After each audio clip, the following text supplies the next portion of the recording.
Hello guys, welcome back to my channel. आज म नयाँ टपिक लिएर आएको छु र मेरो टपिक छ अब अलरेडी थाहा भइसक्यो होला होइन, हाउ टु मेक एनओसी भन्ने टपिक रहेको छ आज हाम्रो। सुरुमा चाहिँ अब यो एनओसी लिनुभन्दा अगाडि हामीले अनलाइन डकुमेन्ट हाल्नुपर्ने हुन्छ। त्यसको लागि मैले यहाँ देखाएको यो हाउ टु मेक एनओसी लेखेर हाल्दाखेरि सुरुमै आइहाल्छ होइन। यो लिङ्क आउँछ सुरुमै, यो माथि यो माथि यो दिएको लिङ्क लेख्दा पनि भइहाल्यो होइन। एनओसी नेपाल भनेर लेख्यो भने पनि सुरुमै आउँछ एनओसी नेपाल भनेर लेख्यो भने सुरुमै आउँछ। यसमै लगइन भनेर थिच्नु अथवा माथि जहाँ थिच्दा पनि भइहाल्छ, यसमा केही फरक पर्दैन। नोटिस आइरहेछ। अनि अब यहाँनिर अब हामीले एनटिसी नम्बर मात्रै हाल भनेको छ है। यहाँनिर चाहिँ हामीले एनटिसी नम्बर हाल्नुपर्छ। अनि ओटिपी आउँछ, अनि ओटिपी हालेर त्यहाँ भेरिफाई गरेर मात्रै लगइन गर्न मिल्छ। कहिलेकाहीँ चाहिँ अब यो हामीले एनटिसी नम्बर हाल्दाखेरि पनि त्यो इरर देखाउँछ है, यो भएन यता त्यता के भन्छ। त्यो कहिलेकाहीँ यसको इरर आइरहेको हुन्छ, सर्भर इरर। त्यही भएर टाइममा हामीले के अरे ट्राई गऱ्यौँ भने सक्सेस भइहाल्छ। अनि त्यसपछि त्यो भेरिफाई भइसकेपछि लगइन भइहाल्छ। लगइनमा अब हामीले आफ्नो नम्बर हाल्ने अनि पासवर्ड हालेको चिज हाल्ने। अनि सुरुमा अनि अब यो हामी यहाँ जानुपर्ने हुन्छ। सुरुमै एप्लाई न्यू एनओसी भनेर जाने, अनि यस्तो खालको आउँछ फर्म, यहाँ फिलअप गर्नुपर्ने हुन्छ। अनि अब आफूले अब फर्म फिलअप गर्नु पर्यो। सिम्पल छ, त्यस्तो गाह्रो छैन। सिम्पल यसमा सेलेक्ट प्रिभियस एकाडेमिक कन्ट्री भनेको छ। अब सिम्पल अब हाम्रो नेपाल भइहाल्यो।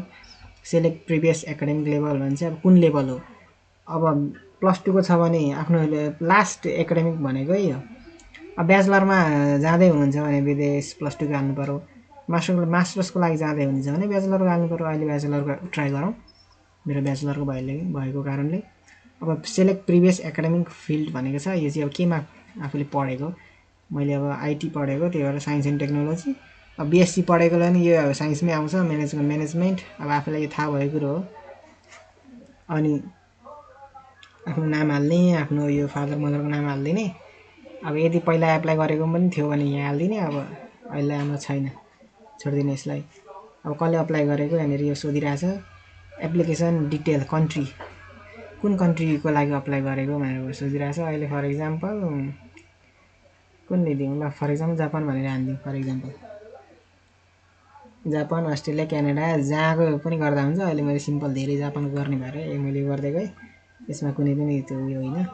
अब आफूले अब आफ्नो कुनै एउटा कुनै भन्दा पनि आफूले कुन युनिभर्सिटीको लागि गर्न आँटेको होइन, द भनेर लेखिदिन्छु के आउँदो रहेछ।